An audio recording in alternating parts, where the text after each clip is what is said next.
एक रिसर्चर जब अपने स्टडी की शुरुआत करता है, क्या वो एक ब्लैंक स्लेट होता है? क्या सच में हर रिसर्च अनइंस्पायर्ड होती है? और क्या पुराने काम को पढ़ना ह्यूमन नॉलेज को रोक देता है? इन सारे सवालों के जवाब हमें मिलेंगे इस नेट पीवाईक्यू के थ्रू। Let's start. क्वेश्चन है, स्टेटमेंट बेस्ड क्वेश्चन है। तो फर्स्ट स्टेटमेंट है हमारा, all research being original and uninspired, it is rare for a researcher to begin a project by deriving ideas from predecessors।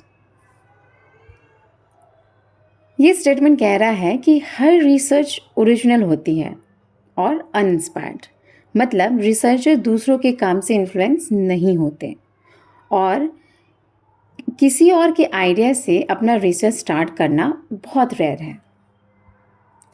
But this is not how academic research works. Research is rarely done in isolation. Scholars build on existing theories, challenge them, reinterpret them.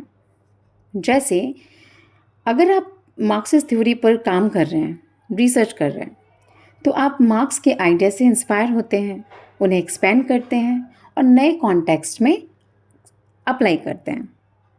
Newton ने भी कहा था कि if I have seen further it is by standing on the soldiers of giant. ठीक है, so the first statement is incorrect. दूसरा statement देखते हैं। दूसरा स्टेटमेंट है हमारा, studying and documenting past work on a research topic stifles the continual expansion of human knowledge। ये statement कह रहा है कि अगर हम पुराने काम को स्टडी करें और डॉक्यूमेंट करें तो ह्यूमन नॉलेज का एक्सपेंशन रुक जाता है। बट होता बिल्कुल ऑपोजिट है।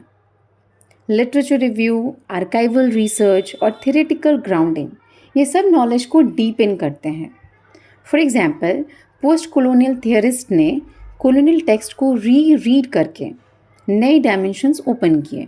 Studying past work is not a barrier, it's a bridge to new insights.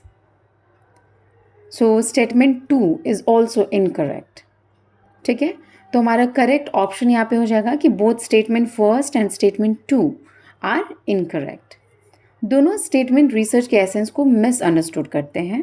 Research is inspired, iterative and deeply connected to past scholarship. और पुराने काम को स्टडी करना नॉलेज को स्टाइफल करना नहीं होता, उसे एक्सपेंड करना होता है।